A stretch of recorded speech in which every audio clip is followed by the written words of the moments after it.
Delighted to see the interest in our speaker tonight. I'm Barbara Romzek. I'm Dean of the School of Public Affairs at American University. Welcome to this evening's annual Amos Perlmutter Lecture. I want to thank Saul Newman from the School of Public Affairs and Michael Brenner and Laura Cutler. Michael's there, Laura, I don't know where Laura went. Laura's in the back organizing things as usual. I want to thank you all for organizing this event. Tonight we welcome Daniel Gordis, who joins us from Israel, where he is Senior Vice President and Court Distinguished Fellow at Shalem College in Jerusalem. Thank you for being here tonight. We also are here to pay tribute to a beloved former SPA professor, Amos Perlmutter. Amos's story is truly remarkable. He was born in Poland and grew up in Palestine. He fought in 3 wars in Israel. Besides English, Amos spoke Hebrew, Arabic, French, and German. He served as a member of the Israeli delegation to the United Nations and as political advisor to the Chief of Staff and High Command of the Israeli Defense Forces. Television analysts loved Amos and knew him as a savvy expert on terrorism, Middle East peace talks, elections in Israel, and world leaders. Now, we were fortunate. Amos taught at American University's School of Public Affairs for nearly 30 years until his death in 2001. He was a true public servant, scholar, and public intellectual. SPA and the Center for Israel Studies are pleased to honor his contributions and memory through the endowment in his name, which supports this lecture this evening. His outstanding legacy as a professor no doubt contributed to the success of the School of Public Affairs today, building a very strong foundation. I'm extremely proud that we continue to have incredible faculty and students. American University has one of the best public affairs schools in the world. For research impact, we are ranked 5th worldwide, 3rd in the United States, and 1st in Washington, D.C. That's something I know Amos would be proud of, and he would be proud to be part of.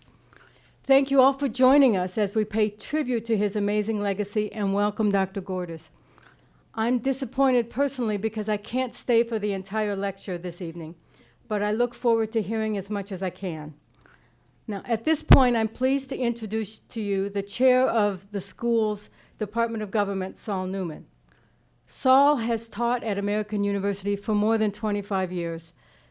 He has also taught at Bar Ilan University in Israel. He's an expert on nationalism, ethnic politics, and terrorism. We're pleased to have his insights and expertise on our faculty and SPA, and we're delighted that he can join us this evening to welcome our guest speaker. Thank you, Saul.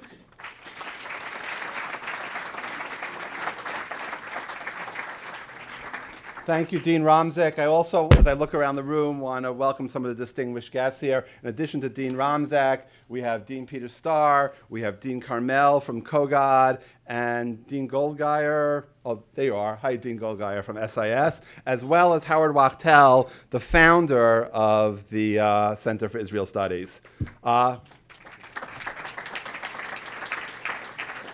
My name is Saul Newman. I'm the chair of the Department of Government in the School of Public Affairs, and I'm honored to have been a colleague of Amos Perlmutter, and I'm honored to speak a bit about the Perlmutter Lecture and to introduce our speaker tonight, Dr. Daniel Gordis. Dr. Gordis will give the Amos Perlmutter Lecture on the topic of From Hunted Revolutionary to Peacemaking Statesman, Why Did Menachem Begin Leave No Political Heirs? Dr. Gordis is the author of 10 books. He's a columnist for the Jerusalem Post and Bloomberg View. His book, The Promise of Israel, Why Its Seemingly Greatest Weakness is Actually Its Greatest Strength, was chosen as one of the best Jewish books of 2012. Commentary Magazine called his most recent book, Menachem Begin, The Battle for Israel's Soul, as one of the gold standards in Begin studies, and was a bestseller in Israel.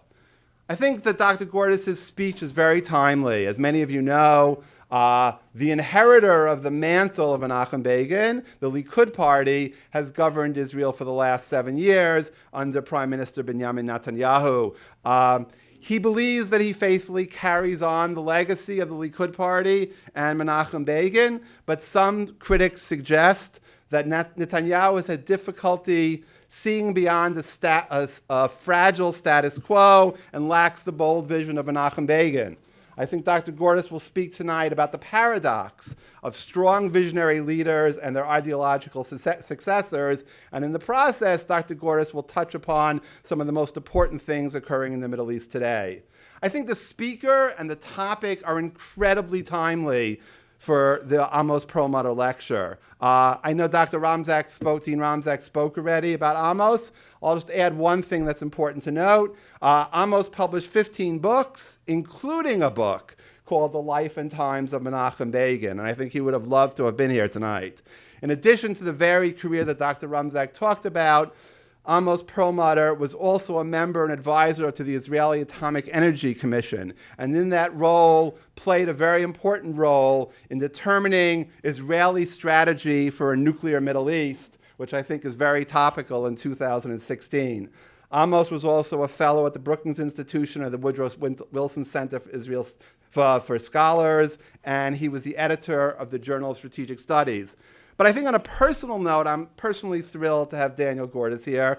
Daniel and I first met in 1998 because we prayed in the same synagogue in Jerusalem, and we partook in what is a great American Jewish-Israeli tradition, together with his cousin, Shaya Cohn, who's a professor of Jewish studies at Harvard, the Friday night Sabbath Thanksgiving turkey dinner, which, if you've ever been to Jerusalem, you know is very popular among American Jews in Israel, and I'm pleased to know that the Gordis household has continued the tradition until today. But actually, our families go back much further. Some of you may know that Dr. Gordis' grandfather was Rabbi Dr. Robert Gordis, who was a leader of the conservative movement in the United States for many decades, and actually was a very good friend of my grandfather, Rabbi Dr. Louis I. Newman, who was the leader of the Reform movement in the United States. I'm particularly excited about tonight's talk because my grandfather was actually a very close friend of Vladimir Zev Jabotinsky and of Menachem Begin.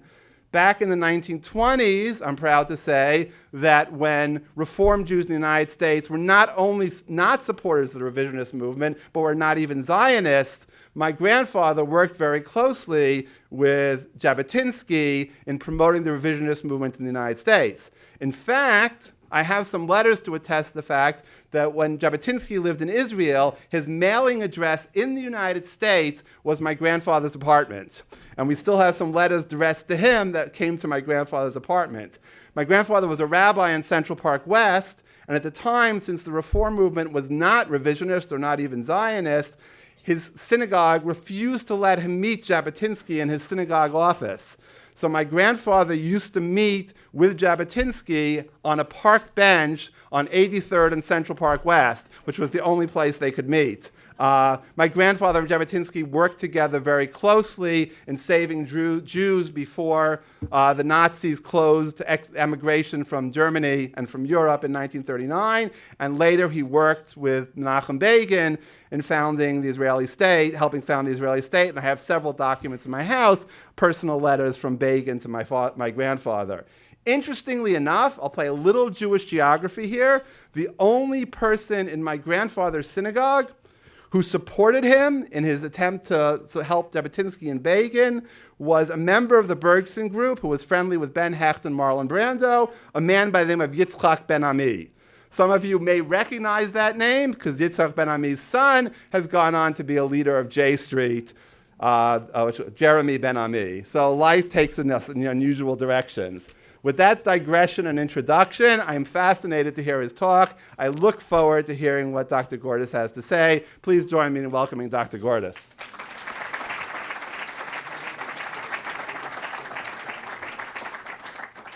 Thank you very much, Dr. Newman, and thanks to all of those who have welcomed me to campus so warmly and for the gracious introductions and preambles.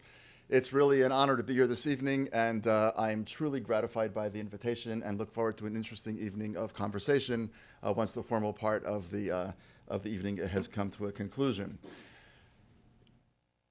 I would like to try to suggest tonight, as was already alluded to, that Menachem Begin was a unique figure in Israeli politics who had a very unique take on the world, and I will put it right out there at the front, I do not think left any political heirs. So in order to try to make that case, I would like to try to do a couple of things. We'll go over a little bit about his biography just for those who are not familiar, so we'll have a sense of who he was and what he did and what he accomplished. Then I'd like to try to say something about what I think his political legacy was, the nuance I think that characterized what his whole life's work was about. Then I'd like to just make a very brief claim, because I think it'll become patently obvious and therefore not terribly needing a lot of buttressing, the claim that he really leaves no political heirs. And finally, what I'd like to try to do is to ask why.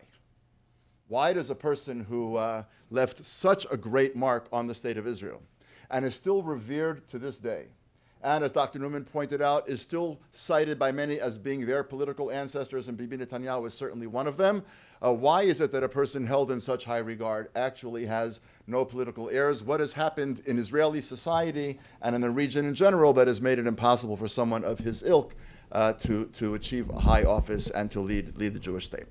So we'll start with a little bit of a biographical sketch, just so those people in the room who are not familiar with much about his life will have a sense of what it was that he accomplished and what it was that he did. He was born in 1913, and so as his sister pointed out, he really grew up to a certain extent between the two world wars. That's when he came of age. He came of age in a Jewish world that was changing very rapidly. Obviously, in his early youth, no one could have had any idea what was going to happen into European Jewry just a little bit later on. But he came to age between the wars. Born to a religious, but it meant something very different back then, to a very traditional, loving of tradition family who were also very, very Zionist. His father was also a person who did not take no for an answer. So one of the very famous stories about Menachem Begin's father is that he wanted to have in the town of Brisk, where he grew up. Some of you are aware that the Soloveitchik family, which is now one of the premier rabbinic families in the United States, was originally the rabbinic family in Brisk. And in fact, at that time, it was a Rabbi Soloveitchik who was the rabbi of the town of Brisk. The Soloveitchik family, of course, today is among the leading Zionist families. They're fully on board, as one would say, but back then that was not the case. At a certain point, Menachem Begin's father wanted to have a memorial ceremony for Theodor Herzl, who passed away in 1904. He wanted to have it in the synagogue and went to the rabbi to explain that Theodor Herzl was an important Jew. He deserved to have a memorial service in the synagogue, and the rabbi said, absolutely not. So Menachem Begin's father and a man named Scheinerman, who ended up being Ariel Sharon's grandfather, did what the obvious thing is to do. They busted in the doors of the synagogue, they held their memorial service for Theodor Herzl, and then they went home. So he grew up in a home in which it was very clear that one did not take no for an answer, that one stood up for the things that one believed in. Youth movements, as you're probably aware, in Europe back then, and by the way, many years later in Israel as well, youth movements were a very big deal, and a lot of Jewish young people belonged to them. His father first put him into Shomer HaTzair, which was a kind of universalist, socialist youth movement. But his father then yanked him out of HaShomer HaTzair because his father decided that HaShomer HaTzair cared more about poor people far across the world than it did about Jews in their own backyard. A debate about which one can still hear sort of the echoes even today. And his father put him in Beitar, which was the youth movement of the revisionist movement of Vladimir Ze'ev Jabotinsky, who had just been mentioned. Ze'ev Jabotinsky, just very, very briefly for those not familiar, broke away from mainstream Zionism over a variety of issues, but prime among those issues was the question of whether or not, if the Jews were going to have to use force to restore their own sovereignty, to what extent that was a legitimate option. Jabotinsky believed that without force it was never going to happen.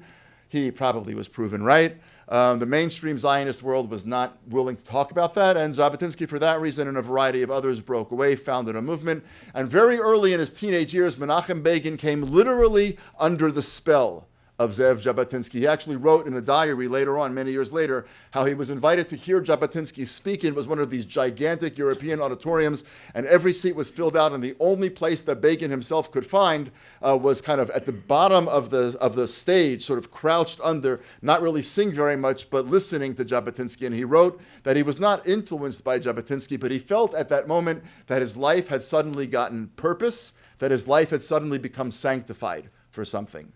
And very quickly, he became a rising star in Beitar. Early on, he actually spoke almost only exclusively about Jabotinsky, about Beitar, about revisionist Zionism. My friend and colleague at Emory University, Deborah Lipstadt, likes to say that she's come to believe that there are only 8 Jews in the world, and the rest is done with mirrors. Because everything seems to kind of, everybody seems to know everybody else. So this is just as an aside to an aside. But in that version of the book, and the Hebrew version also, I tell a story, a true story, about Begin as a young teenager, probably 15 or 16 years old, riding on the train from Brisk to somewhere, sitting next to the prettiest girl from Brisk. And everybody knew she was the prettiest girl from Brisk. And little Menachem Begin, who shall we say was not off the cover of GQ. Menachem Begin found himself, with a stroke of luck, sitting next to the girl that everybody in the train would have wanted to sit next to. And all he could do was talk to her about Jabotinsky. So his friends were sort of marveling at the horrendously wasted opportunity. And I just used the story in the book as a way of just showing how devoted he was to the whole Jabotinsky worldview.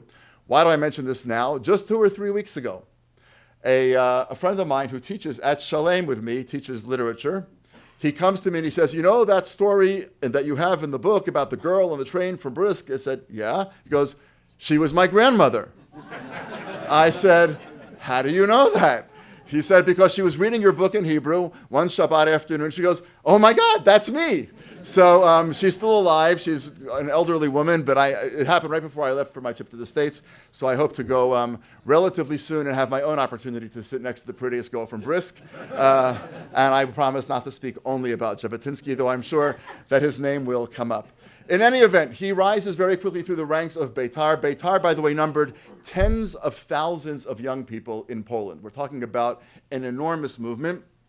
At one point, he's actually heading over, going from town to town, doing his work for Beitar. In order to save money, he would sleep and eat at the homes of various supporters. He was invited to dinner at some family's house. He cast his eyes on the girl from the family across the table. He wrote her a letter a few days later. He said, my lady. Those were the days. American public discourse these days has taken us to a slightly different place. But nonetheless, he said back then, my lady, I only met you a few days ago, but I feel as though I've known you for very many years. They were married soon thereafter. And shortly thereafter, they fled. As the Nazis began to move in, I'm obviously telescoping this, the Nazis begin to move through Eastern Europe. He leaves Poland and flees with Eliza, his newlywed wife. They flee eastward towards Russia in the hopes, apparently, of making their way to Palestine. I mention this only because it's critically important to his history. He was criticized very harshly for leaving Poland with tens of thousands of his Beitarniks under his charge, so to speak, still stuck in Poland. And the argument was made, the captain of the ship leaves last. Who were you to leave early? And it was an accusation that some people deny, by the way, that it bothered him at all, but those people who argued that it did bother him argued that it actually affected some of his decisions that he made later on in life. He was in the Soviet Union, in Russia, doing work for the Zionist movement. Long story short, is arrested by the precursor to the KGB, the NKVD back then. He's arrested by the KGB and put in really horrific prison conditions, asked to sign something confessing that he was guilty of the crime of Zionism. And he said, I'll sign a document that says that I'm a Zionist. I won't sign something that's saying that I'm guilty of being a Zionist because I don't think it's a crime. Make a long story short, he was only in Soviet prison for about 8 months. But it's easy for us who know the story and who know that he lived through it and became obviously eventually the prime minister of Israel to know that he had no way of knowing that, of course. He had most of the people that got sucked into the Soviet penal system back then were never heard from again. And if anybody's interested, he wrote a book about his time in Soviet prison called White Nights, which is a compelling, if very sad, read. But at the end, because of a whole arrangement with a guy named Anders in the Free Polish Army, a whole bunch of prisoners, Jewish and not, are released from Soviet prison in order to try to fight the Nazis. He joins this army, though he has very little, he never had any significant military experience, and they basically marched east and then south. And at the age of 29, he crossed the Jordan River from the east side, heading west, basically just as Joshua had done a few generations earlier, at the age of 29, and again wrote that for the first time at the age of 29, he felt that he was home. Eliza is there waiting for him. She had already gone to Palestine when he was arrested and had given him a message in prison that she would be waiting for him. They were reunited. At a certain point, Beitar, which now had a military group or a paramilitary group called the Irgun, or the Irgun Tzvai Le'umi, which meant the national military organization, is more or less a translation of it. The leader of the Irgun was killed. There was a temporary leader of the Irgun, but they needed a long-term person, and Begin was asked to take the role. Begin accepts the role and almost immediately declares what's called the revolt against the British. And with radio stations and posters and the equivalent of hashtags, but not quite. Back then, he began to actually publicize the new campaign. And the idea was to get the British out of Palestine. Why did he want to do that? Not only because of Jewish sovereignty. That was a separate issue. He had a right-hand man who eventually became his charge d'affaires, a man named Yechiel Kadishai. Yechiel Kadishai has passed away just a couple of years ago, but when I was working on the book, Yechiel Kadishai was very much alive and completely with it.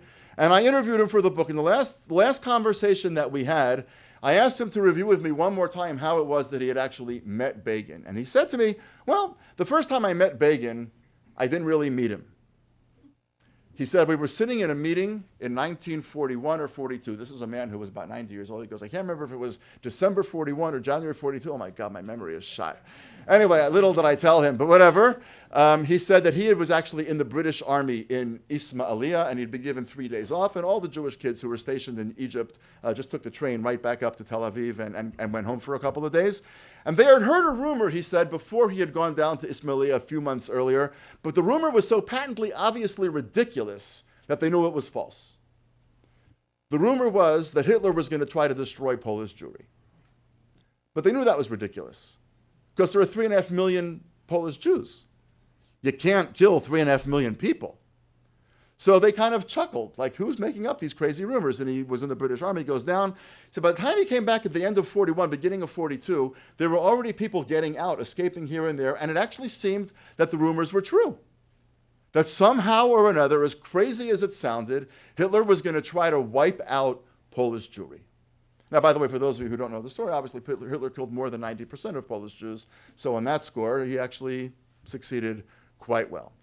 But he says when he had this 3-day furlough from Ismailia, and he came to a little building, which is now the building, by the way, that's the Likud headquarters, but that was many, many years ago. It was a half-story kind of thing sunk into the sand. A bunch of 19 and 20-year-olds. The people who are actually, some of them younger than some of the students sitting in this room tonight, got together to ask themselves, what can we do to save Polish Jewry? Which on a certain level is a fanciful exercise in uselessness, because what are a bunch of young kids with no resources sitting in Palestine going to do to save Polish Jews from the onslaught of the German murder machine? Some ideas did come out of those meetings, by the way. One of them was to parachute people into Europe to try to help Jews there. The most famous example of that was Hannah Senesh, who was parachuted in, captured and executed and so forth. There was that.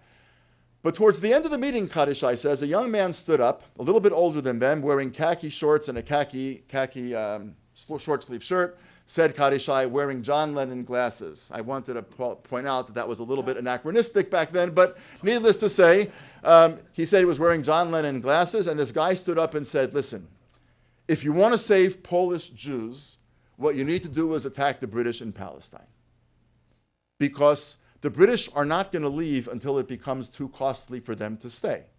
And as long as the British, who of course had forbidden any Jewish immigration by that point into Palestine, any Jewish immigration for all intents and purposes, as long as the British can keep the shores sealed, and Jews in Poland know that the shores are sealed, there's no reason for Jews in Poland to try to flee, because there's nowhere to go. If Jews in Poland knew, however, whatever small percentage of them could make their way out, and there was a Palestine to go to, some of them would be saved. And said the guy in the khaki shorts and t-shirt and button-down shirt, and Hitler hasn't even gotten to Hungary yet. And if we can open up the borders of Palestine, we can save Hungarian Jewry. And therefore, he said, the thing that we have to do is begin to attack the British in Palestine. And with that, he sat down. Shortly thereafter, he was appointed the head of Beitar, declares the revolt against the British, and begins a paramilitary underground, some would call it terrorist career, of attacking British soldiers, British depots, British bridges, British people, almost never civilians. Not true of all the Jewish underground military groups, but of Begin's group, almost never civilians, but tremendous casualties among the British Army and so forth. He becomes the #1 wanted person in Palestine. There's posters with his name and a huge prize and so on and so forth. And he remains in hiding for the duration of the war until the British announced shortly after the King David bombing, which he was, of course, directly responsible for, that they were leaving. There's a new book that just came out called Anonymous Soldiers by a guy named Bruce Hoffman, who's actually a historian who works with the CIA, who actually has argued, I think very compellingly, that it was the Eitzel and Begin who actually had more of an impact on getting the British to leave than almost anything else. Obviously, after the war, the British Empire was in no small amount of trouble, and India was obviously getting independence around the same time. But Hoffman argues that the Eitzel had a tremendous amount to do with the British leaving as quickly as they did. The Jewish state is founded. Begin comes out of hiding, and his son Benny Begin, who I'm in touch with, who's an extraordinary human being, I asked him once what was the hardest part of those years when his family had to be in hiding and he couldn't tell anybody what his name was, because if he had told somebody who he was, the British would have traced him and killed his father and so forth. He said the hardest part of being in hiding in those years was coming out of hiding.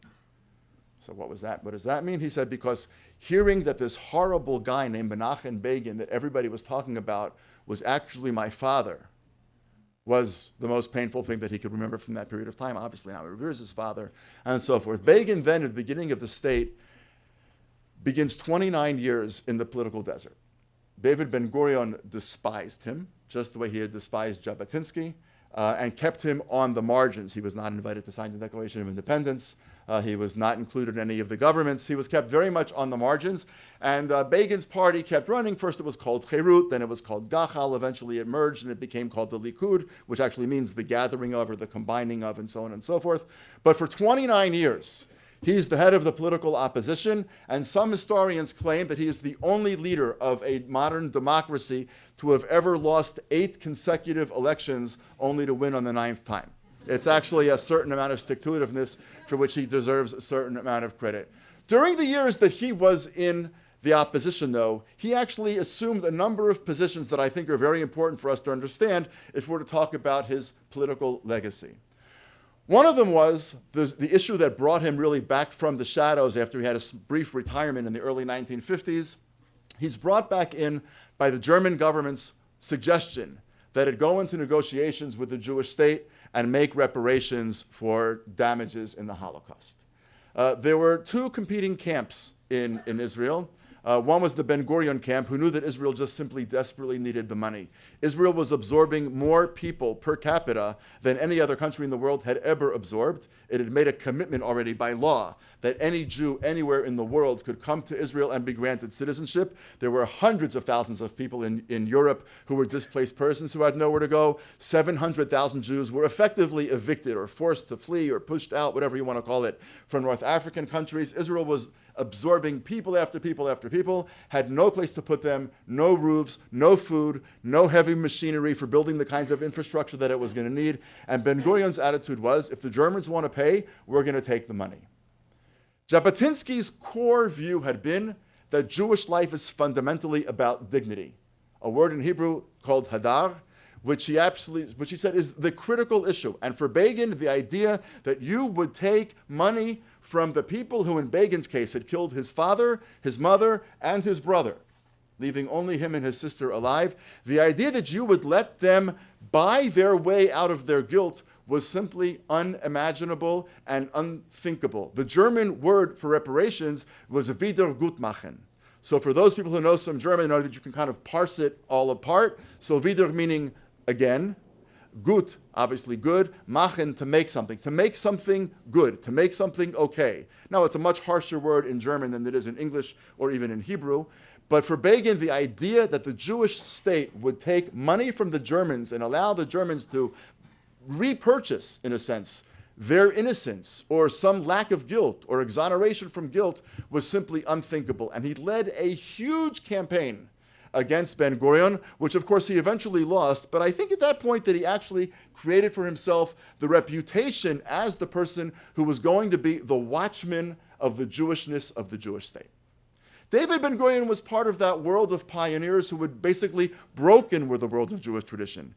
Bialik was part of that world, and Altman was part of that world, and Eliezer ben Yehuda, the recreator of modern Hebrew, was part of that world. Achad Ha'am was part of that world, where we retained a certain fondness for Jewish tradition. But almost all the great Zionist thinkers, and eventually the first generation of Israel's politicians, were by and large people who had grown up in traditional European homes and had completely broken with Jewish tradition because they felt in large measure that it was Jewish tradition that had turned the Jew into the weak and passive person that they said he or she was. That's not my view, it's their view. Begin, of course, rejected that notion absolutely. Begin was one of those people who refused to Hebraicize his name. Scheinerman became Ariel Sharon, and Meyerson became Golda Meir, and David Gruen became David Ben-Gurion, and so on and so forth. And Menachem Begin became Menachem Begin. His argument was, if the name was good enough for us in Poland, the name is good enough for us in Israel, because in Israel, we are going to recreate the Jew to a certain extent, but we are not going to create what Ben-Gurion was calling the new Jew at the expense of the old Jew entirely. Because if we did that, if we unhooked ourselves from our moral and religious moorings, what was the purpose of having the state in the first place? So at this point, Begin acquires for himself the reputation as being the man who is going to be the watchdog for Jewish values, the watchdog for the Jewishness of the Jewish state because of the German battle, the German reparations. He lost that battle, but in a sense, he won it by becoming the person who would then be associated with that critical issue in Jewish life, an issue that Israelis are still obviously wrestling with to this very day. I want to point out one other issue that Begin made his own because it actually stands in opposition somewhat to our understanding of him. This is the man who blew up the King David Hotel, not personally, obviously, but he ordered the blowing up of the King David Hotel, which cost many, many dozens of lives, most of them completely innocent lives. He was the person who was responsible for all these attacks on the British. He was responsible for a whole array of things, and he was not exactly abashed about talking about the need to respond to Israel's enemies in the region with an iron fist. In fact, his teacher, Vladimir Jabotinsky, had written a pamphlet, 2 pamphlets called The Iron Wall, and Jabotinsky's argument was very simple. He said, you labor Zionists, you people who are now the forebears of today's Israel's left-wing Labor Party, you think you're just, you're going to embrace them, and they're going to love you, because after all, you're bringing technology, and you're bringing progress, and you're going to bring education, and you're going to found universities. You know what the problem with you is? You're actually elitists. You are actually racists, because you think the Arabs love their land less than you love this land. You think that their loyalty to the land can be bought, but yours can't be bought, and theirs can't be bought, said Jabotinsky. He said, so if you're going to come to this land, understand full well what it's going to entail. It is going to entail having to put up an iron wall. Every time they attack you, they have to hit an iron wall. And Begin, of course, who's the one who attacked the Osirak nuclear reactor, more on which in a minute, he adopted that view wholeheartedly. Why do I mention it now? He became one of the first voices in Israel to argue that the military administration under which Israeli Arabs were put under a separate military administration starting in 48, 49, and continuing through 1966. He argued that's not okay. He said these Israeli Arabs, whatever security concerns we may have, and we have, because don't forget, who's an Israeli Arab and who's a Palestinian is literally, not figuratively, but literally, a result of whose car started and whose car didn't start the day they decided to flee the village, or who made it on foot and who had some elderly relative who couldn't make it on foot, so the family didn't get out. These people all came from the same villages. They fled because of the same reasons. Some of them made it across the border. Some of them didn't make it across the border. Those who made it across the border are today's Palestinians. Those who did not make it across the border are today's Israeli Arabs. Now, you can understand why in the early generations of Israel in particular, people thought, oh my God, we have a 5th column inside. Begin said, I'm not denying that. I'm not denying we have a very real security issue. But you cannot by any means claim to be a democracy if you're going to take this 20% of the population and keep it under a military administration when the rest of the country is being governed by a civil administration. He was the member of the opposition. There was not much he could do to stop it, but he was one of the first clarion voices to say it's not okay. And the military administration was eventually lifted in 1966.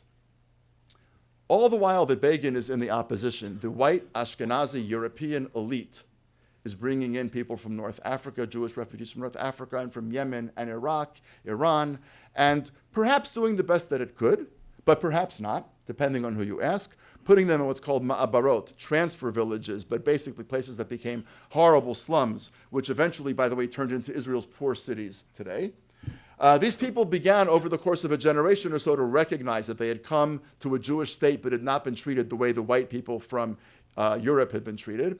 David Ben-Gurion, who was trying to prove how Israeli he was, would go visit these people in the Ma'abarot wearing his little Israeli shorts, his little Israeli t-shirt, and a little hat.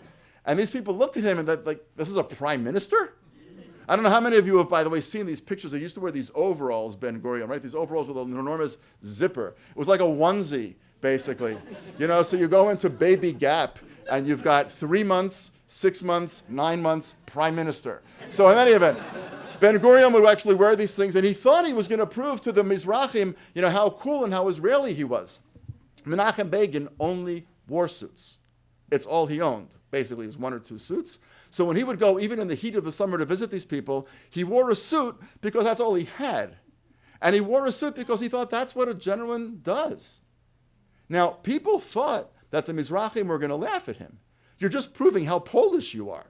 You're this quintessentially Polish Jew going to see these North African Jews. What a stupid political mistake. You're just highlighting how different you are from them, but people got it wrong.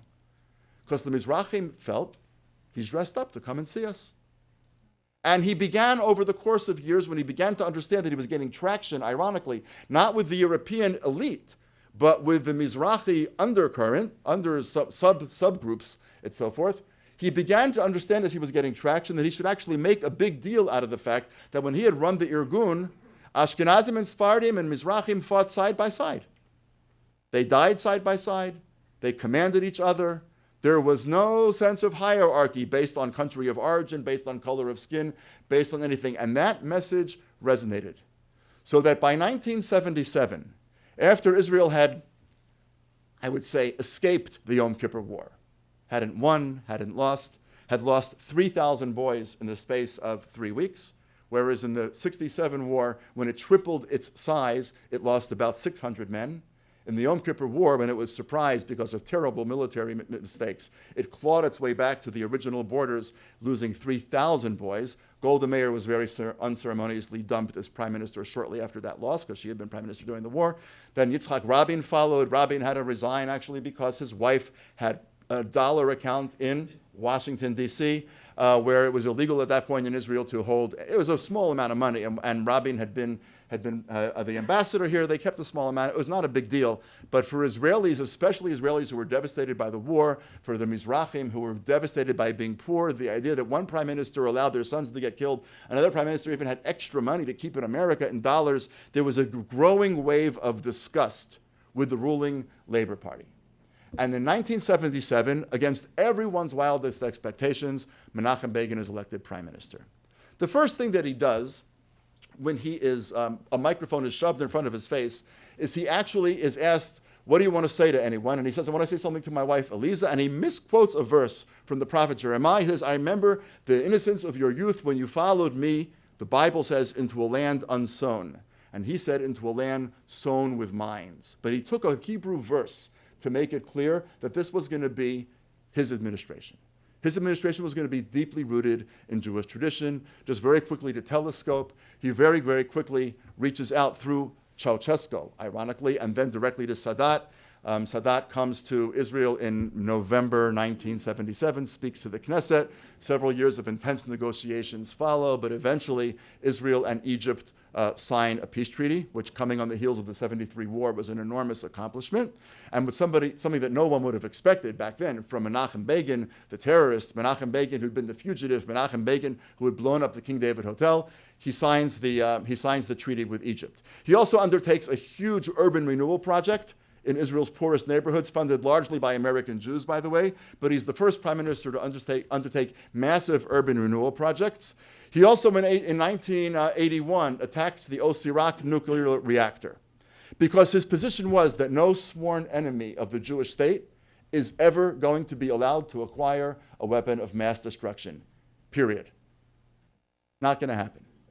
And so against all odds, against Reagan's explicit wishes, against all sorts of things, he sent those 8 planes to Iraq. Of course, as everybody knows, they all came back safely. The nuclear reactor was destroyed. The Begin doctrine, by the way, was tested again in 2007 by Ehud Olmert, who got wind of the Syrians building a nuclear reactor. He destroyed that one also. And then, of course, it was tested again with Bibi Netanyahu and the Iranian issue, which everybody, of course, here knows how that has played out and is playing out, and where that's going is anybody's guess. There is a religious agenda. He stops El Al from flying on Shabbat. He says, I don't care. They said we can't remain solvent. He said, I don't really care. He said, after thousands of years of Jewish tradition, the solvency of an airline or the sanctity of the Shabbat? Which matters more to the Jewish people? He insisted that all the embassies become kosher. He said, I don't care what you eat on your own time, but the embassy is going to be a place where any Jew, any Israeli can eat at any time. This is not your own private little villa to conduct your own whatever. He obviously negotiates with Carter in very bitter terms and makes a lot of Jewish points about that. So there's a domestic policy, there's a religious policy, there's a foreign policy. His last great move was, of course, great in the sense of great moment, was invading Lebanon in 1982 because of the Katyusha fire on the northern towns. And he said once again, we did not found a Jewish state for Jewish children to sleep in bomb shelters. The Jewish state was founded to change the Jewish existential condition.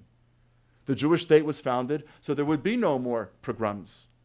And you cannot have people in southern Lebanon shelling Kiryat Shmona and Shlomi and other kinds of towns and having young kids wetting their beds, sleeping in bomb shelters night after night. It's not going to happen. And of course, he invades Lebanon in 1982. It is the Vietnam of Israel. He's unable to get out as quickly as he thought he could get out. Ariel Sharon, in my mind, misleads him and crosses the Litani River and then goes beyond the 40-kilometer range. Israel gets out of Lebanon 18 years later. Not only Israel's fault, but Israel had contributed to a complete breakdown of power structure in Lebanon, which now, of course, has made it home to Hezbollah. There's a raging debate among Israeli scholars these days. If Israel had not gone into Lebanon in 82, would Hezbollah have found the same traction? Hard to know, but that's where we are.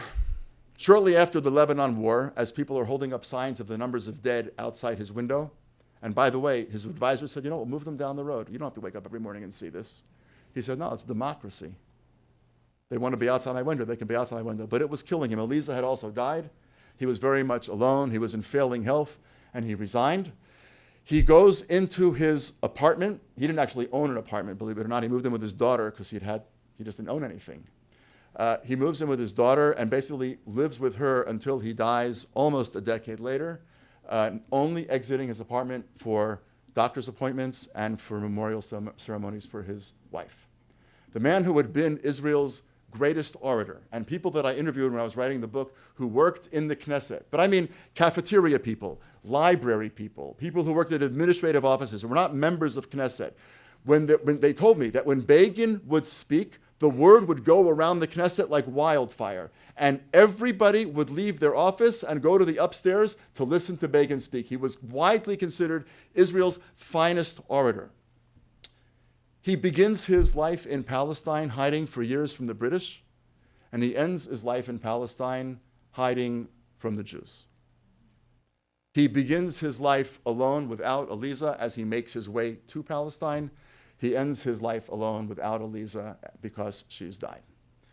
By the time he dies, he's been out of the public eye for almost a decade. He was in failing health. He had a heart attack one morning at about 4 o'clock. One day, he had a heart attack. 3 or 4 days later, he actually died. His death was announced at about 5 o'clock in the morning. He was buried that afternoon. Nobody knows exactly. Somewhere between 50 and 100,000 people showed up to the funeral. Now, obviously, they didn't get anywhere near the funeral, that kind of many people. The streets of Jerusalem were clogged all over as a testimony to an abiding legacy. What was the legacy? And then we'll talk about, if it doesn't have heirs, what are the reasons that it doesn't have heirs? What are some of the elements of the legacy? Well, I think there are many of them. We don't have time for all of them this evening, but let me lay just a couple of them out. Menachem Begin was a person who made an extraordinary transition in his life. He was a wanted terrorist. A lot of people object to that word when it's applied to him, but let's just say what one would call him today if he were alive today. I guess we'd call him extremist. But other people would call him a terrorist. People called him a terrorist. The British hunted him down. He was definitely the leader of an underground paramilitary illegal organization. About that, there's no question. And that military organization caused damage, caused death, wreaked havoc on the British. Later on in his life, he was the one, as the head of Israel's right-wing, some people said fascist party, reached out and signed the peace treaty with Egypt. He was one who believed that the land of Israel was given by God to the Jewish people. When people asked him if Israel was going to annex Judea and Samaria, the West Bank, he exploded. Said, you can't annex something that's already yours. God gave it to us. How can I possibly annex it? And yet, coupled to that sense of religious passion and ideological certainty was a willingness to, at least in the case of the Sinai, to give it up, give it back to Egypt in order to make peace. Now, those people who are his followers, who want to try to explain how he could do that, etc., argue that the West Bank is part of the biblical land of Israel. The Sinai Desert is not part of the biblical land of Israel. Whether or not that really mattered to Menachem Begin is not entirely clear. He made reference to that issue. Sometimes it's very hard to argue. He was a man who was desperately, desperately committed to Jewish pride, to Hadar. He was not going to let Jewish kids, thank you very much, he was not going to let Jewish kids have to sleep in bomb shelters. He was not going to let Israelis live in the crosshairs of a nuclear-equipped Iran.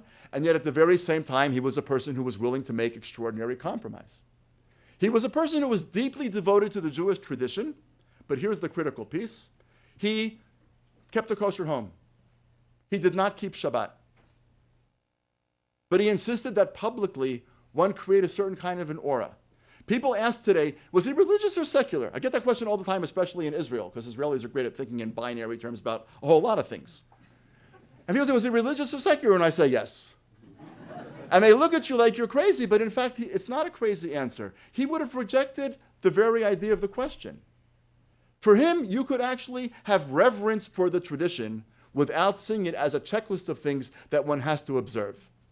He was a beloved believer in the tradition. He was a believer in God. And when after the Iraq attack, with the destruction of the nuclear reactor, and people wanted to ask him, was this the IDF? Was this the Air Force that did this? Or was God that did this? Somebody asked him, do you think this was the Air Force? Or do you think this was divine? And his answer was, thank God we have pilots like those.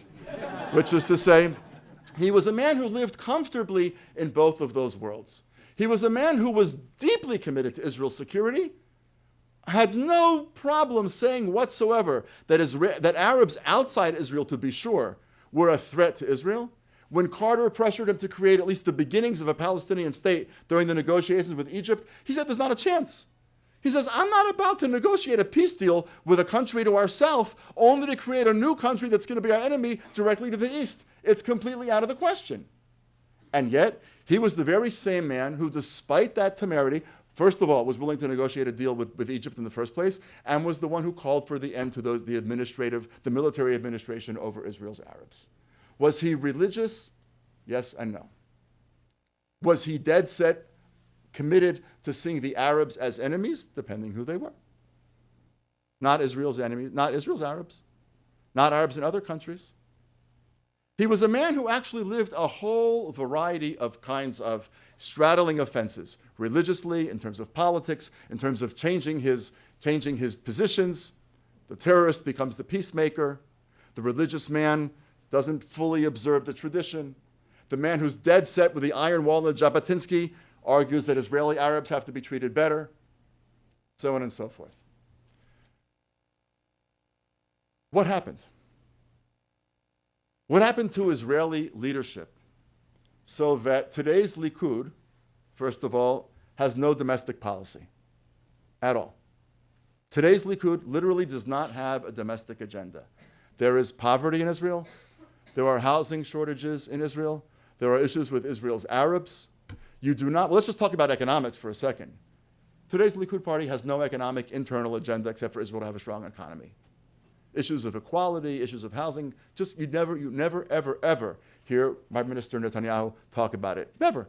Just search. He just never talks about it.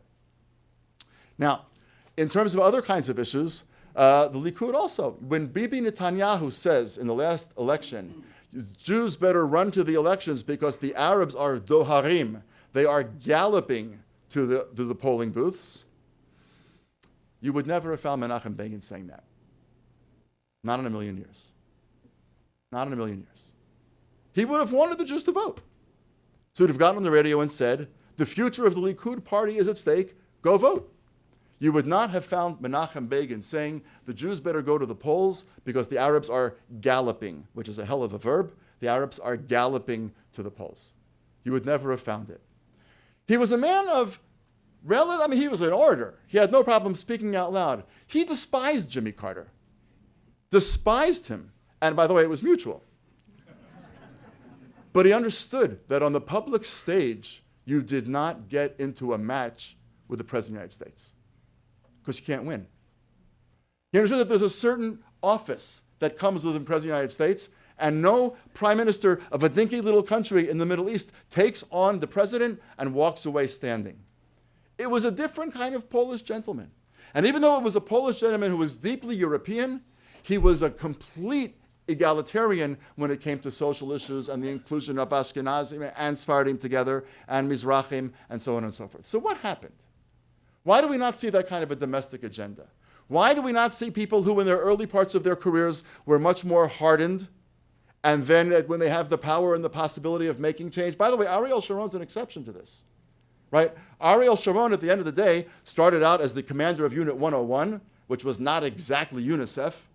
Right? I mean, Unit 101 was Israel's hardest hitting, basically special forces unit that was created in response to the Fedayeen, and Ariel Sharon never apologized for it. And Ariel Sharon pulled out of Gaza. What would Ariel Sharon have done if Gaza had erupted the way Gaza erupted now? One of the big questions of Israeli life. Why do we not have that? The religious person deeply loving the tradition, who doesn't think that Judaism is a checklist, but sees Judaism as a repository of wisdom. The person who understands that Israel has enemies, but being an Arab doesn't make you Israel's enemy. A person who understands that different parts of Israel's culture have what to offer, and it may be true that Ashkenazi and Europeans, so forth, came better educated, but that only created greater responsibility towards the Mizrahim, not an option for elitism and so forth. I want to suggest at least a few things that have changed about the region and a few things that have changed in Israel.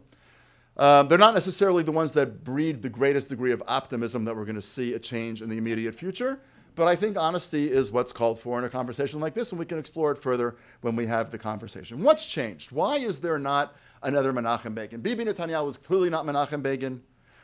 No one else is really Menachem Begin. By the way, Benny Begin, who's Menachem Begin's son, is deeply devoted to making sure that his father's memory and legacy is treated the way it needs to be treated. And when I started working on the book, I wrote him. I'd already met him a couple of times, and somebody said to me from the Begin Center, you can write him, he's not going to help you, they're not going to be interviewed, they keep very private, but you have to at least be able to say in the book that you tried. So I wrote him an email, and I said, I'm writing a book about your father, and I'd like very much to interview you. And he wrote back in one line, I'm sorry, we can't help you. Okay, it's exactly what I knew. I kept it, made sure that if somebody ever said, how come you didn't interview them, I had a little proof that I tried. But of course, when the book came out, first in English, I sent them a copy with a little note, and I said, I hope you feel that I did your father the honor that I personally feel was due him. That was it. A few days later, a cell phone pings, I look at the screen, Benny Begin. It's like, okay. Benny Begin says, long story short, we have to get together. He comes in with a long list of things that he thought were wrong with the book. He says, you said that the speech at Kikar Tzion was 100 yards from the Knesset. I said, yeah. He goes, it was 200. It's like, okay. There were a whole array of things, and some of them are more substantial, but we just disagree. But then he said to me something towards the end of it. It was about a 3-hour conversation. He said, you were very hard on Ben Gurion in your book. I said, what? Ben Gurion, who tried to have your father killed in the Altalena incident, which I didn't mention tonight because we don't have time. So he literally tried to have your father killed. He goes, okay, you were hard on him. I said, where was I hard on him? Unfairly. He said, reparations. He said, of course my father was right that the Germans should not be able to buy their innocence back. But my father didn't have to feed anybody. My father didn't have to put a roof over anyone's head. it's easier at times to be the head of the opposition. And I thought at that moment that it was a sign of the greatness not only of Menachem Begin, but of the family. That a person who was so deeply devoted to protecting and enhancing his father's memory, but who could still say of his father's political nemesis, you were unfairly hard on him, thought it was an extraordinary thing. What's happened? Why do we not see so much of this anymore? I want to argue that there's at least three reasons. Reason number one, Ben-Gurion, Eshkol, Begin, others were all educated outside of Israel. Yitzhak Rabin was the first Israeli prime minister to have been born in Israel. Yitzhak Rabin was the first prime minister for whom Hebrew was his native language. Yitzhak Rabin was the first prime minister who had gotten all his education in Israel. Before that, don't forget, Israel's a very young country. Israel's younger than some of the people sitting in this room. Right? It is. Not than the students. But if you don't study for finals, it might end up being like that. But Israel's a very young country. For the first many, many years of the country's existence, everybody who ran it had been trained elsewhere. And there is a kind of parochialism to Israel's higher education system in which people study really among themselves, in which Jews are the majority, in which Jews have a kind of certain view of the world because they're surrounded by Hezbollah to the north and Syria to the northeast and Jordan to the east and Saudi Arabia and Egypt. It creates a certain worldview that I think is not managing to capture the openness that the great old form of European education used to create. It's not an accident, by the way, just as an aside, that Shalem College, where I work, is actually Israel's first liberal arts college. We think that the kind of education that undergraduates here at American University are getting, where they read widely in an array of disciplines, despite focusing and majoring in one or two things, we actually think that's critically important for the development of great leadership and the development of great citizenship. Israel, by and large, hasn't had that. Israel's prime ministers who were trained outside of Israel, I think, were intellectually equipped in a way that does not equip, that the people who were educated inside Israel are not similarly equipped. That's piece number one. Another piece is that the conflict has changed. Menachem Begin was a deeply committed Jew. Menachem Begin was a deeply committed religious Jew. But Menachem Begin saw the conflict fundamentally as a political conflict. It was a conflict over land. And he understood at a certain point that you could actually give up land and make a deal. He was not willing to do that with Jordan. It took Yitzhak Rabin to do that. Also took, by the way, King Hussein changing his position. But okay. But when it came to Egypt, he was willing to do that. Ariel Sharon was willing to do that with Gaza. Ariel Sharon saw it as a political conflict. Menachem Begin saw it as a political conflict. And by the way, it was a political conflict. The region has changed. The conflict now, to the detriment of everyone involved, the Israelis, the Palestinians, the other nations, the conflict has now become a religious conflict. And religious conflicts do not lend themselves to resolution by compromise. Theology doesn't work that way. Profound, passionate ideology simply doesn't work that way. And part of the reason that we don't see heirs in the Likud or anywhere else to Menachem Begin has nothing to do with the education of the people who hold the office, or even the people themselves who hold the office. Part of what has changed is simply that the region has changed. And we are now fighting, I think, a religious conflict. And by the way, I don't want to suggest in any way, shape, manner, or form that this conflict is being fought as a religious conflict only on the other side of the line. It's not true. I say with great sadness that increasingly in Israel it is also being perceived as a religious conflict. The kibbutzim at their maximum, comprised about 7% of Israel's population. And in 1967, officers in the IDF from kibbutzim were somewhere between 30 and 40%, as were, by the way, killed and wounded in the Six-Day War. That has been substituted for today by the modern Orthodox community, the people that look just like me. That community today is not the kibbutzim, but the officers' corps is predominantly, per capita, much more heavily represented by religious Jews than by secular Jews. That's nothing wrong with that. But that does change the tenor. Even in the army, it changes the tenor. Couple to that the horrible things that you see, for example, in Duma, for example, with the Dawebsha family. Now, that's an extreme. It's a cancerous cell in a mostly healthy body, And I think that Israel's done a decent, not great, but decent job of trying to weed it out. At least has arrested those people. It's going to prosecute them. And by the way, I don't know how many of you followed, there was an incident this week, which is highly controversial in Israel, of a soldier who killed a Palestinian who was already lying on the ground. And I was at synagogue with a young guy, my kid's age, but who's a lawyer inside the army. And I said, what's going to happen to that guy? And he said, it's a horrible thing, but it's manslaughter at the most. He's being charged with first-degree murder. Now, the parents are obviously, beside themselves and argue it's not fair and that he's being, whatever, it doesn't make any difference. But it's a response. It's a response to that. It's a response to Duma, I would suggest to you. And it's a response to Israel being under a magnifying glass and so forth. But you do see dimensions of it becoming a religious conflict inside Israel also. Not anywhere to the same extent, but also. So you have peoples who were once fighting over land are now fighting over principle. And so in a recent article, which I commend to your reading by my colleague at Shalem, by Daniel Gordis, an article called What Do Palestinians Want?, which is a review of 330 Palestinian public opinion polls conducted by Palestinians. When they are asked within the last 12, 18 months, do you think that the Jews have a right to any territory between the Jordan River and the Mediterranean Sea? 80% of the Palestinian street, 80%, says not 1 square inch. That's not a conflict where you can negotiate borders.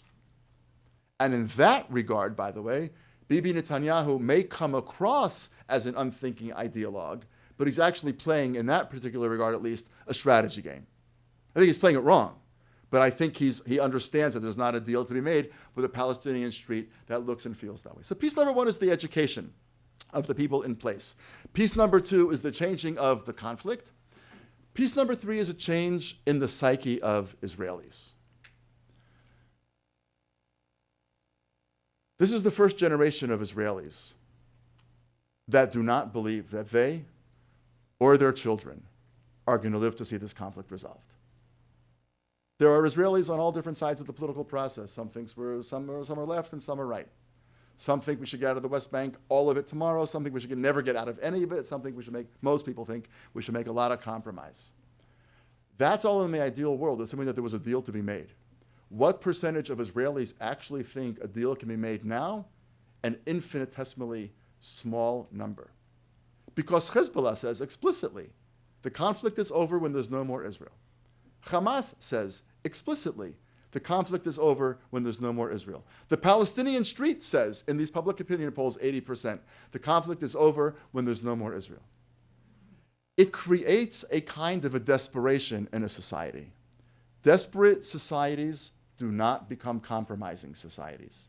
And I say also with great sadness, I think you're seeing a slight version of that in this country right now. People who are angry and feel that there's no hope will reach for kinds of certainties that are not pretty, that are not nuanced, and that don't serve anybody particularly well. But they will reach. And I think that partly what we're seeing is that Menachem Begin, for all of his steadfastness, actually believed that peace was possible. He believed that you could attack Iraq and make peace with Egypt, that you could have the Iron Wall and welcome Israeli Arabs into the fabric of Israeli society and not see any inconsistency in that. You took advantage of options for making things better when you could, and when you couldn't, you put up a huge fight to protect the Jews in their own state. I don't think we're there anymore. And I would say to you, therefore, that what worries me about the region, despite the fact that I live there and I'm an optimist, and we're not packing up, we're not going anywhere, the great worry for me inside Israel, there are obviously many challenges. There's the ultra-Orthodox challenge, and there's lots of demographic challenges, and there's a challenge of European capitals, and there's a challenge of Israel's declining currency and in international discourse, and there's the challenge of the United Nations, which people as early as David Ben-Gurion called the Feder of the absurd, and so on and so forth. There are all of those challenges, and they're also very real. And there are just as many things going for Israel. It's basically indestructible. Militarily, there's not it doesn't, it faces dangers. People can get killed. The country can't be overtaken at this point. It has given home to French Jews by the thousands and thousands who are once again fleeing Europe. It just brought in Yemenite Jews this last week, almost bringing in the last remnants of that community. It's got an unbelievably powerful economy right now. It's got more companies registered on the NASDAQ than any other country except for the United States. I mean, there's a lot of things going well. There's like a kind of a flourishing or a rebirth of Jewish interest, of interest in things Jewish culture, Jewish text, Jewish lots of things. So I don't mean to cast a negative pall, but what I do think is this. Societies that do not have hope for peace do not become tolerant societies. They just don't. So Menachem Begin doesn't have heirs in some degree because we're not educating our young people the way people like David Ben-Gurion and Menachem Begin and Levi Eshkol were educated in great universities in Europe and in Turkey in David Ben-Gurion's case, which we can change. To what extent can we actually change the religious nature of the conflict? On the other side, we can't.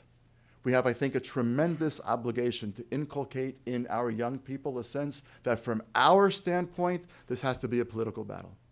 This has to be a battle about our wanting to have secure borders, period. Maybe not the borders that we have today. And I can tell you as a parent, I can tell you as an Israeli parent, that one of the great challenges of Israeli parenting is to raise your children, I say this harshly, on purpose, to raise your children to be willing, when they get drafted, which they all were, to go out and kill for their country without hating. That's no simple challenge. And it's easier to do when you can tell yourself, if my kids go to war, their kids won't have to go to war. This is the first generation of Israeli parents that doesn't say that to themselves. That creates a kind of a desperation.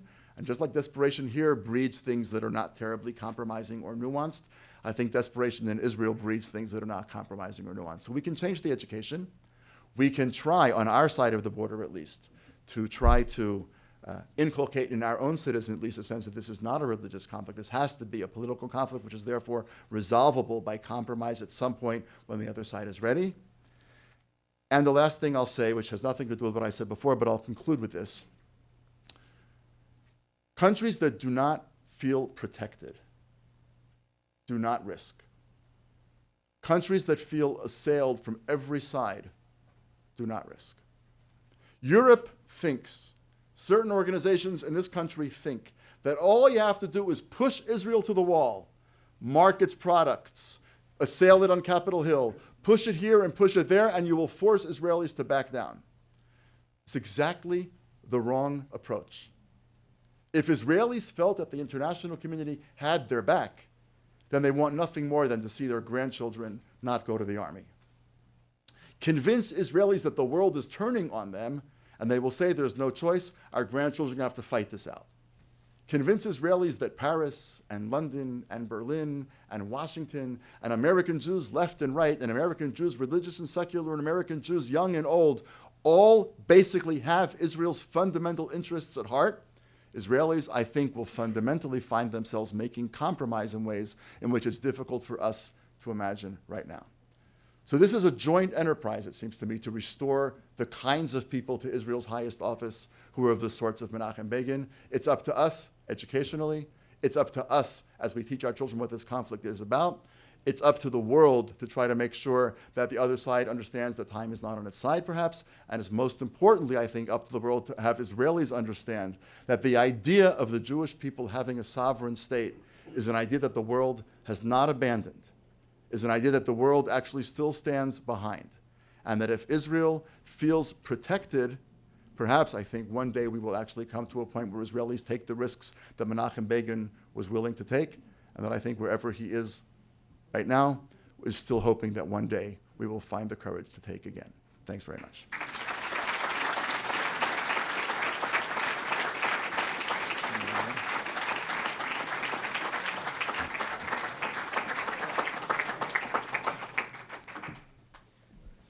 Well, thank you. Can you hear me? Thank you so much for this brilliant and very nuanced analysis of the past and the present and a look into the future as well. My name is Michael Brenner. I'm director of the Center for Israel Studies. I'll just start with a few questions, and then we'll open the floor up.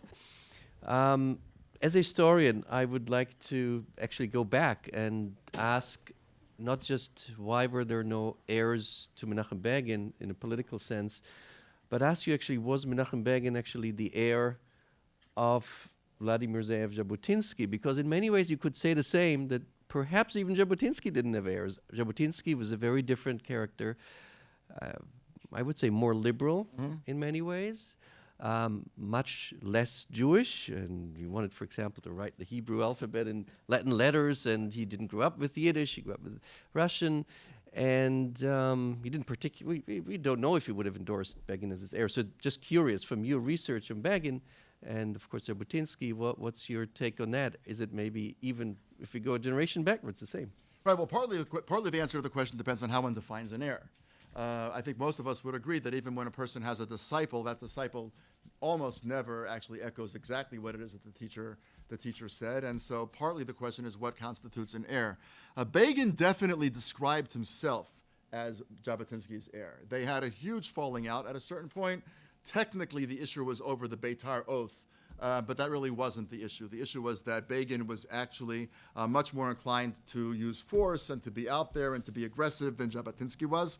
But yet, even after they had this falling out, in which they each said some very not nice things about the other, even then, by the way, Jabotinsky stood under the chuppah when Begin married Eliza. So they never had a total falling out. Jabotinsky, of course, dies in the United States. He dies in New York and is buried in New York. Begin knew much better than to try to have Jabotinsky's remains moved to Israel as long as David Ben-Gurion was prime minister. But the minute Levi Eshkol succeeded David Ben-Gurion, Begin didn't wait for himself to become prime minister. The minute Levi Eshkol became prime minister, he worked very hard to make sure that Jabotinsky was brought to Mount Herzl. He's got an enormous, very honored place there.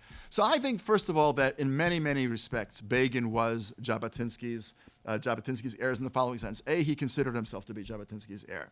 Number two, he took actions to try to give Jabotinsky the honor that he thought was accorded him. Jabotinsky was a great liberal, but I would argue for you, so was Begin. I really think that one of the things that's underappreciated about Begin, that I really try to stress in the book, is Begin's deep sense of liberalism too. First of all, you have it with the Israeli Arabs and military administration. That was in the face of a very genuine, legitimate security concern.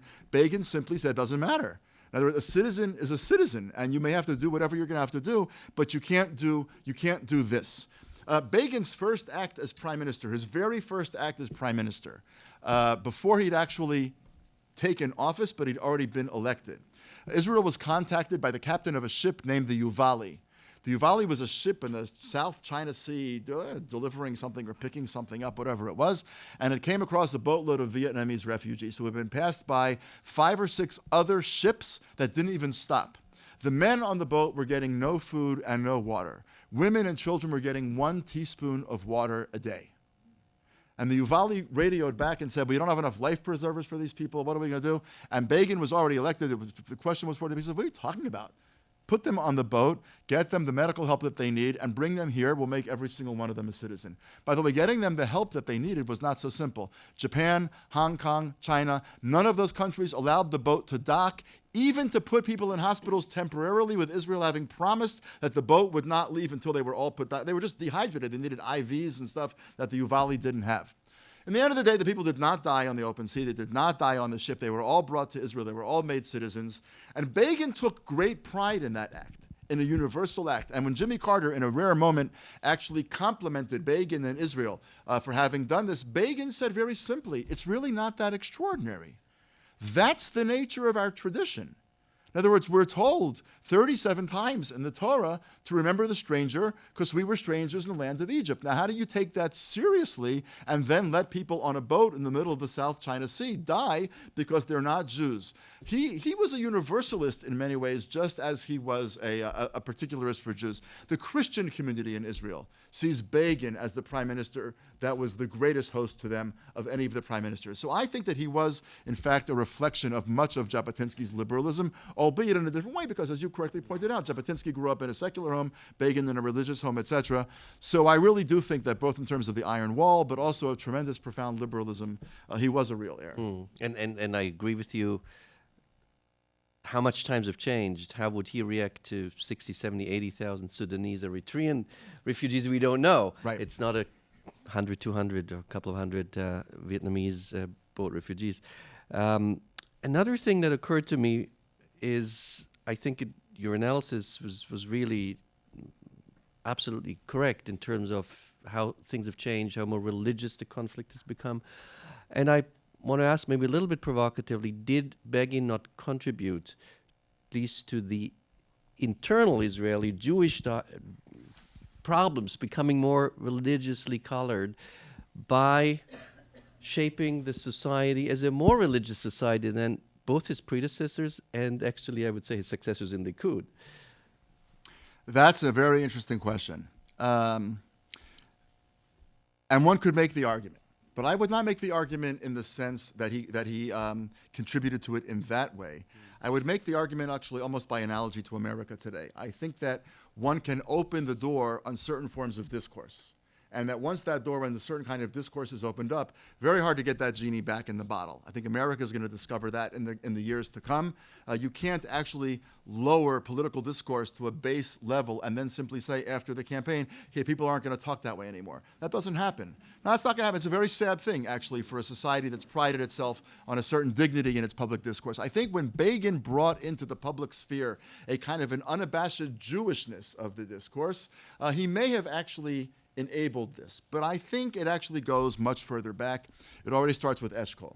It starts with people like Hanan Porat and others who were the beginnings of the settler movement. And Eshkol, by the way, a labor prime minister. Everybody always says the settlement movement is a right-wing Israeli phenomenon. That's really not true. I mean, right now it's an Israeli right-wing phenomenon for two reasons. It's still going on, and there's a right-wing Israeli government. And by now, a lot of the Israeli left wing thinks it was a very big mistake.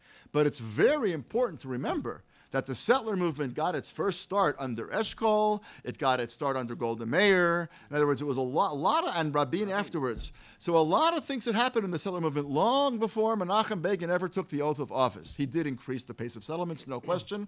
But I think that by the time Hanan Porat, who's one of the first settlers to go to the Gush Etzion area, who's unabashedly religious and a disciple of Tzvi Yehuda Kook, who was the original Rabbi Kook's son, and so forth. When he gets the green light from a labor government to go in, when a labor government does not evict the first, literally, trespassers, Jewish trespassers in Hebron in Pesach of 1968, I think the die is cast there. So I think that's factor number one. The other factor that I'll just mention, that I mentioned it a little bit earlier today, and was really a lovely conversation with some of the students here who were really very impressive. I mentioned to them that we think about, most of us think about Israel through the lens of an Ashkenazi narrative. You know, Ben Gurion and his friends came, they built a state, then the Mizrahim came, and we should be better to them. That's the story that we tell. I'm being a little bit flip, but that's more or less the story that we tell. The Mizrahim are the majority of Israel today. The Ashkenazim are a minority, and the Mizrahim have a different kind of religious discourse. They're much less abashed about using overtly religious language. And in that regard, by the way, Begin was much more similar to the Mizrahim than he was to certain European things. So I don't believe that he was actually contributing it to it. I think he was actually reflecting a changing reality, because by the late 70s, the Mizrahim elected him into office. So, but your point that he may have contributed to it is actually, I have to acknowledge, something that I hadn't really thought about. I think it's a very interesting idea. One can certainly make the case. But it's probably, as in most things in life, true in certain ways, and there are other factors at the same time. I definitely agree. I'll ask my last question, and we open it up. Actually connected to that, something, I don't know if you have an answer to, but Begin deeply believed that the West Bank, Judea and Samaria, were part of Israel. So it was easier for him to give back the Sinai, obviously. Right. How did he imagine would a Jewish and democratic state exist with the territories, Judea and Samaria, West Bank, whatever we call them, being part of the state and at the same time having a very large, maybe half or more than half ultimately, Arab population? How did he envision to have the state both Jewish and democratic? Okay, that's another fascinating question. And of course, I know exactly what he thought. But Pretty better than anyone else. well, no, that's not true either. But so I don't know what he thought. But here's what we do know. First of all, even when the negotiations with Carter, and I mean, if we had more time just to repeat some of the things that he said about Carter would just keep you on the floor. You'd be rolling. And he wasn't wrong. But in any event, but first of all, he did, even with Carter, talk about some notion of autonomy. It wasn't that the status quo was going to be the status quo forever. Now, did he really believe in that autonomy? Was it a bone that he was throwing to both Sadat and to Carter? It's really looked very, very hard to know. Everybody was playing off of everybody in a million ways. Sadat couldn't have cared less about the Palestinians. Sadat wanted the Sinai back. He put up enough of a fuss about the Palestinians to get all the whatever, and then at the end of the day, he walked away with nothing for the Palestinians, by the way, and became the most reviled Arab leader in the world. So much so that when he was awarded the Nobel Prize, and this is Freudian, if anything ever was, he did not go to Stockholm because he was afraid that he was going to be killed. He sent his son-in-law. So, I mean, even my mother-in-law would have not wanted that to happen to me. So, I think that's but Sadat didn't care at all about the Palestinians. When Begin spoke about autonomy, did he really mean some sort of autonomy? I don't really think anybody knows. But here's a conversation that I had that same day with Yechiel Kadishai when he was telling me the story about Begin in the little hut and 1941, 42, and so on and so forth. It was the end. It was the height of the Obama administration's pressing Israel on settlement, construction and so forth. And I said to him in his apartment in Tel Aviv, I said, if Begin was prime minister now, and Obama was pressing him the way Obama's pressing Begin, and Netanyahu and so forth, what would Begin do? And I was sure that Yechiel Kadishai was going to say, oh, Begin would have never given in, et cetera, because he thinks of Begin that way. And he paused. And he said, Lahagid lecha et ha'emet, en li musag. To tell you the truth, I have no idea. And I think that's part of Begin's greatness. In other words, you have to play it differently depending on changed circumstances. Israelis as a people, it's very easy, as you well know, in hindsight, to see that we have an enormous demographic problem and a potential threat to Israel's democracy. In 2016, that's obvious. In the post-1967 euphoric era, that was much less obvious. To some people, it was obvious. Yeshayahu Leibovitz, for example, was very clear that Israel should pull out right away. He was an Orthodox public intellectual, but he was obviously a very a minority point of view. Ariel Sharon, by the way, don't forget, Ariel Sharon, they called him the bulldozer, right? I mean, he was not exactly afraid of using force, both in Unit 101 and in 1967 and 1963 when he surrounded the Egyptian Third Army, and don't forget Sabra and Shatila. I mean, Ariel Sharon was not a Girl Scout, and yet he pulled out of Gaza. And when somebody said to him, what happened to you? He said, Ma shero'im mikan, lo ro'im misham. What you can see from sitting in this office, you do not see from out there. Meaning that great leadership is about rethinking one's positions as circumstances and perspective change. So I don't think any of us could have known what Begin would do exactly now, but I think my own personal sense is that he was a man of great wisdom, for whom the overwhelming issue was the safety and the survival of the Jewish people in its sovereign land. And when you think, for example, that a man like Ovadia Yosef, the former Sephardic chief rabbi who had a lot of nasty things to say about a lot of people, including most of the people in this room, whatever category you're in, he had something nasty to say about you. However, he actually issued a halachic ruling saying that if it will save Jewish life, even parts of the land of Israel can be given up. A ruling like that from an Orthodox rabbi might have been all that Menachem Begin needed to be able to say that he had the authority in which to stand, that he wasn't violating something like that. But again, we just don't know, because I think in 1982 when he left office, it was just way too early to know how the world was going to unfold. Thank you. Okay, I think some people are really waiting for questions. Laura, you have the mic. Do we have any students left with Any questions? students? Well, everyone here is a student, so we'll take some of the students in the first rows then. Thank you so much. My question is probably a simple one for you. Given that Bibi spent a lot of time studying in the US, how does that relate to your premise of the educational issue of the current leaders versus those of the past? Oh, it's easy because he went to MIT and not American University. You know, had he gone to American University, the Mideast would be at peace. No, I think it's a very, very, very good question. It's a very good question. Bibi fundamentally, though, comes of age in Israel. I mean, that's the issue. It's not a matter of where you get your BA or your MA or whatever. I mean, obviously, that's part of it. But I think his worldview, first of all, by the way, he's the son of an unbelievably ideologically driven father historian. So it's not like he grew up on a farm planting daisies. No, but he grew up in a very parochial, I don't mean that in a negative way, but a very focused, very surrounded by his own type people in a very ideologically driven house. I think that's the answer. I think the answer is that he came of intellectual age in Israel. And obviously, even when you make a generalization like the one that I was making, you're going to find exceptions to the rule all over the place. But that would be my, sort of shoot from the hip answer. The other possibility is say I was just wrong, so I'd rather not do that.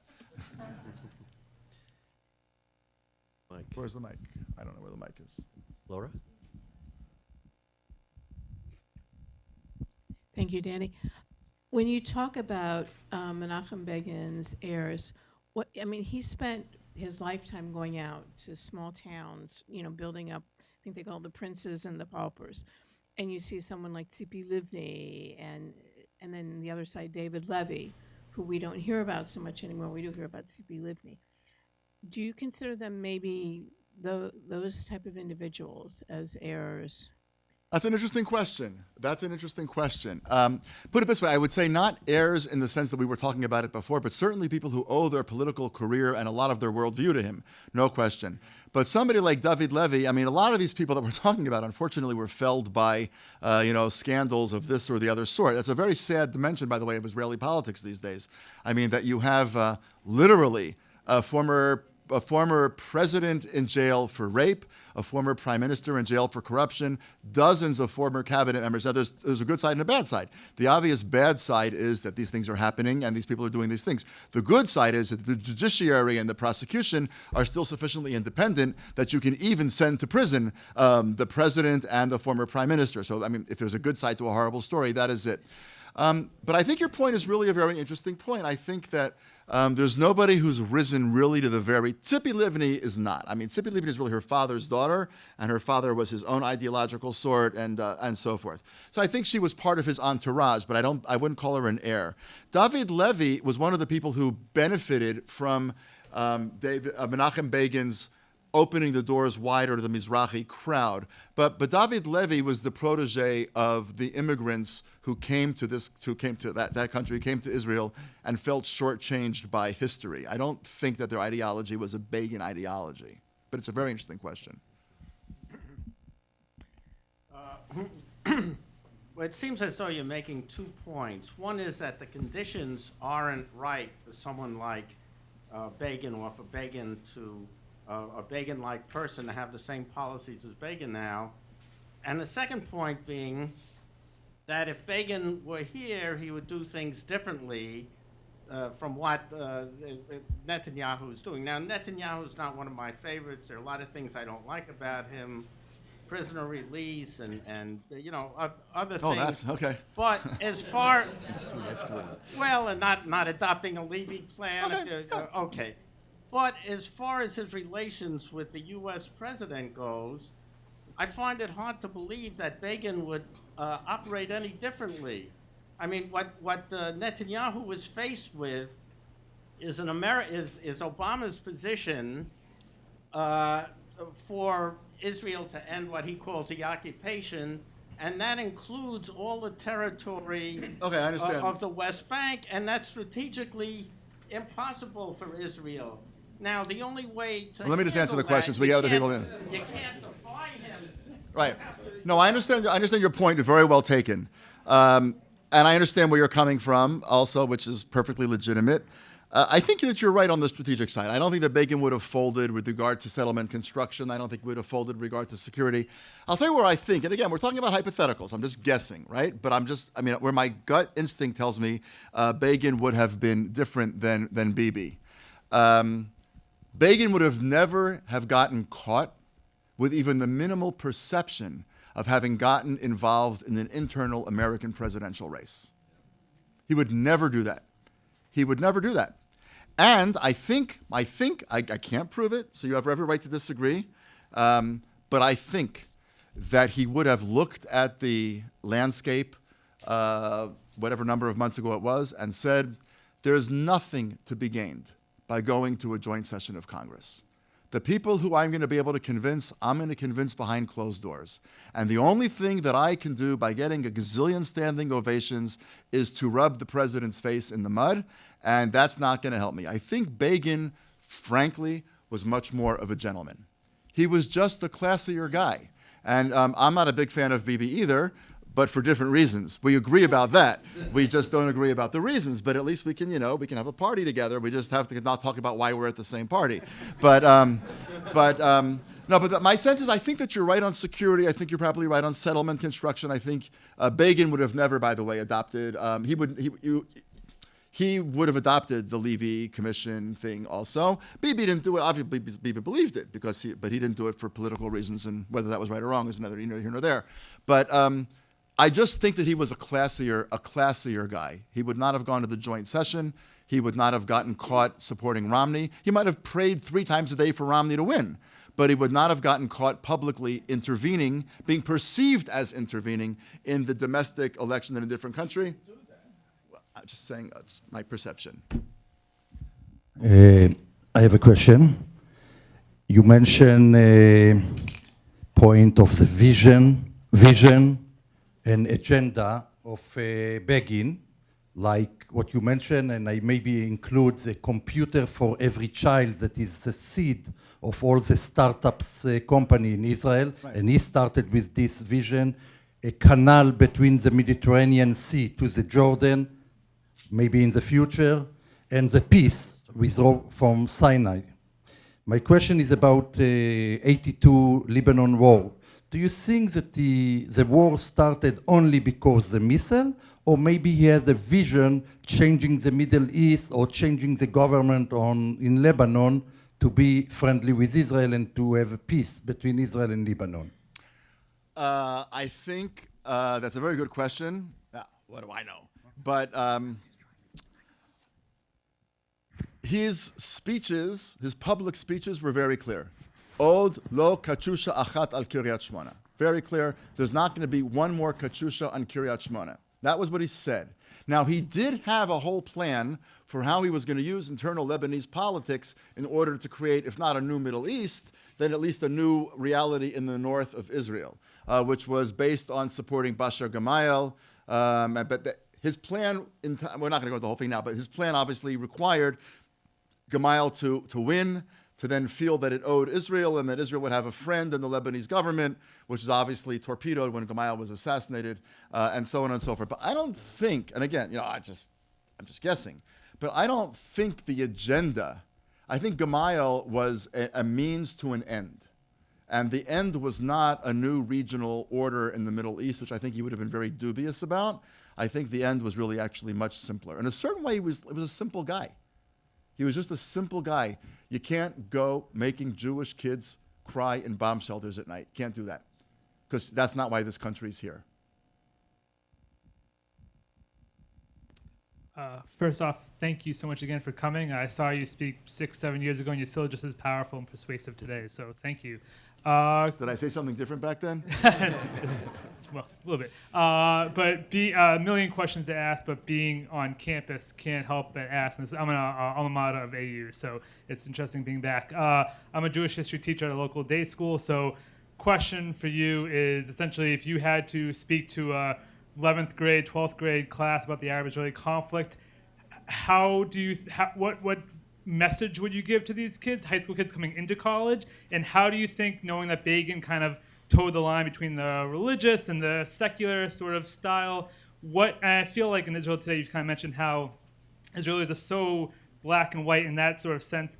What message do you think Israelis who talk to students from the U.S. want them to hear today, too? Just kind of overall perception going on to college campus. What do Israelis want students to hear? Yeah, what do you think is like the most prominent thing for students in the the U.S. Okay, so I'll answer the first part, 'cause I'm not 100% sure I understood the second part, but I'm happy to talk about the second part, at some point, absolutely. What I'm going to say, actually, you'll find probably bizarre, but my children would tell you not to be surprised. I would, look, obviously kids are going to college campuses, and this place is infinitely better than the vast majority, right? I mean, infinitely better than the vast majority. But most places, most kids are going to college campuses are going to war zones. And they're going to war zones completely unprepared, not trained and not armed, because they don't know anything about the conflict. They haven't read a single book about the conflict. They don't know anything about Israel. And they're going to go and get a histrionic, screaming fight, which nobody wins, nobody convinces anybody of anything, nobody thinks, nobody learns. So it's a perfect college experience. Now, here's what I would actually say to them. This is not about how to conduct themselves directly in those arguments, but it's, I think, a larger point that has been lost on the center and right. By the way, where I position myself, so I'm being self-critical of my own crowd. Love is not about perfection. You love your kids, despite the fact that they're not perfect, and your greatest moments as a parent come from dealing with those areas of imperfection. The Bible, obviously, the book of Genesis calls a spouse an ezer kenegdo. And everybody translates it as a loving helpmate. That's a lovely phrase. It's just not what it means. It means a helper against him. And now, I'm married to a person I think takes that a little too far, but okay. But I think it's not a model of American patriotism to say that America does no wrong. And I think that anybody who said that if you're going to be, America, love it or leave it, remember those days? Well, that's just ridiculous. I mean, or love it, but loving it doesn't mean embracing all of its warts. I mean, loving it means trying to make it better. And while I understand where it comes from, because the context has become so anti-Israel and so laced with more than a tinge of anti-Semitism in the anti-Israel discussion. So I understand that, and I'm not minimizing it in any way whatsoever. But I think at the end of the day, college kids who are smart are going to walk away from a pro-Israel conversation, which is all about Israel can do no wrong. And I just think that nothing in life is like that. Not spouses, not children, not countries, not schools, just nothing like that. And so what I would say to those high school kids is engage in a conversation that is morally and intellectually nuanced, because you will emerge better from it, and you will actually attract the best and the brightest to it. I think we'll take one last question. It's getting late. Professor Weif said, could you amplify a bit on the relationship between Begin and Carter? Could I amplify a little bit on the relationship between Begin and Carter? Yeah, very, very briefly. Begin did not want to. Those funny stories. Yeah, okay, so all right, I'll give you a couple of lines. I mean, they're not hilarious. You're not going to fall on the floor. But Begin was forced to go to Camp David. The negotiations with Egypt were breaking down. Carter intervenes and invites everybody to go to Camp David. Begin's not really exactly sure what Camp David is. He just understands a place you go in, nobody can come in and see you, you can't leave, whatever. And so he goes in with his entourage. They all drive into Camp David. You can see pictures of him and Carter walking around. Carter's wearing tennis shorts. Begin's wearing, of course, what? There you go. Okay. And even Sadat is wearing, some sort of sport coat and open collar. Begin, he was Begin. Okay. So the Israeli parochial crowd drives into Camp David. They're ooh and ah, and the trees and the stones and the cabins and the this and the that. And somebody says to him, Mr. Prime Minister, this is amazing, isn't it? And he goes, Auschwitz deluxe. So I don't think that was a compliment. I mean, I suppose the deconstructionists in the crowd can help us try to figure that out. Carter called Begin a psycho, for example. I mean, he wasn't kidding.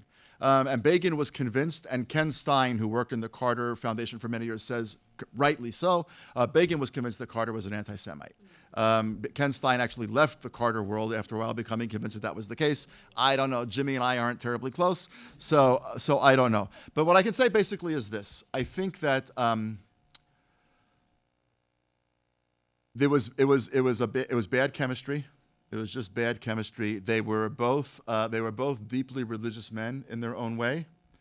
And I'll tell you an interesting story we'll end with that other story because I think it's actually very telling about Carter and Begin. Carter wanted a deal at all costs. A lot of this is about American presidents and their legacies, and this is just how this plays out. Carter wanted a deal at all costs. Begin also wanted a deal. But when people said to him, it's now or never, people said, this is the last opportunity. He said, the Jewish people's been around for 4,000 years. It doesn't believe in last opportunities. We've waited a long time, and if it's about Israel's security, we're not going to budge, and there will be another time. And that just infuriated Carter. Begin was a lawyer, Carter was not. Begin was arguing and thinking every detail that made Carter crazy. So I think there was just kind of a missed sense of priorities. There was a mismatch in terms of personality. Look, Begin was also probably not easy. He knew that he was going to go back to Israel for the political battle of his life. He understood that Israeli boys had died capturing that land twice in 67 and in 73, that he was now about to go and theoretically give back.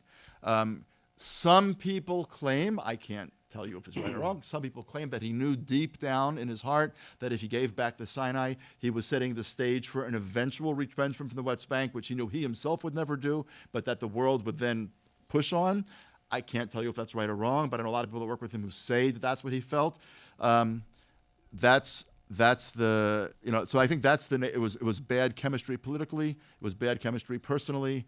They were just different sorts of people in a lot of different kinds of ways. And Begin, of course, thought that Carter was an anti-Semite, and I don't, there's people that say that. At a certain point, Carter pressures Begin. I forgot. I apologize. I don't recall exactly what point it was. Which there are a gazillion different points that were being deliberated. Obviously, it's a very complicated negotiation. At a certain point, Carter demanded that Begin, give in on something, and Begin said no. And then so Carter said, "Think about it.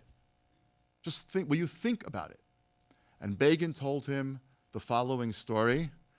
For those of you who in the group who are Jewish and who may be familiar with the High Holidays liturgy, there's a prayer called Unatana Tokef. It's basically the paragraph before who will live and who will die, who by fire, who by water, etc., etc., etc. The story is told, by the way, historically, completely falsely, that it was written by Rabbi Amnon of Mainz. We happen to know that that was not the case, but the story has always been told for a very long time that it was written by Rabbi Amnon of Mainz, who wrote it after he had been commanded to convert to Christianity. And he asked the local authority, give me 3 days to think about it. And after 3 days, of course, he went back and he said, I'm not going to convert to Christianity. And he was tortured. They cut off his arms. They cut off his legs. And as he was bleeding to death and dying, he uttered this prayer. But the legend has it that his greatest regret was that he had actually even intimated that he would think about it. That Rabbi Amnon said to himself, about himself, why did I pretend that I would think for 3 days? Why did I give the impression that this was in the least bit considerable? And Begin told Carter that story. And on that issue, Carter said, okay. And he backed down. Because at the end of the day, they were actually both men of faith. And a story about profound religious faith from one man, even over a huge political and interpersonal divide, actually spoke to another man of faith, at least on that particular issue. Which I guess is a way of just concluding by saying we're living, obviously, in very tumultuous times.